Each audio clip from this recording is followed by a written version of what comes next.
What is the tragedy of the commons, and what problems does this create within a market? First, we must examine common resources as a good. Common resources are non-excludable but are rivalrous. This means that it is not possible to exclude individuals from using them. However, one person's use of these goods reduces another's ability to use them. And so, common resources give rise to a new problem, known as the tragedy of the commons. Let's look at an example. Many animals are a common resource, such as fish. It is impossible to stop fishermen from catching fish due to the vast size of the ocean. And as fish are a rivalrous good, each catch means that there are fewer fish left for others to catch. Fish have commercial value, and anyone can go to the ocean and catch as much fish as they can. People who fish have little incentive to maintain the species long term.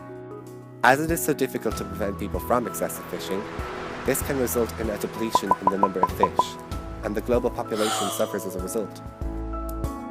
This is where we so often see the tragedy of the commons. This problem arises because social and private incentives differ. Each individual fisherman has little incentive to reduce their catch, as they only represent a small fraction of the problem. Although they are contributing to the huge loss of fish, they only act as a small portion of this problem.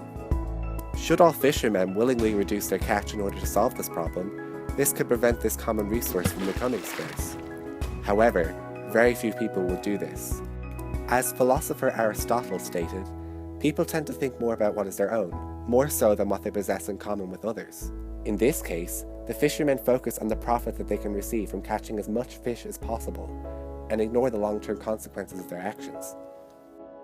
Although the tragedy of the commons is a difficult problem to solve, there are some remedies to reduce the effects of it, including regulations, tax, and privatization. Although the ocean is difficult to regulate efficiently, many regulations are put in place to reduce overfishing. For example, many countries require fishermen pay for a fishing license and put a quota on how many fish they can catch. Enforcements such as these help sustain fish as a common resource and reduce the tragedy of the commons. Should the government enforce the payment of taxes from fishermen, this forces the fishermen to compensate for their contribution to the depletion of a common resource. One possible solution is to convert the resource into a private property, giving the new private owner the incentive to enforce its sustainability, as they will directly suffer should the good become scarce. Although this would be difficult to manage in the ocean, due to its vastness and nature, this practice is often used in other forms of wildlife, such as rainforests. And there you have it, the tragedy of the commons.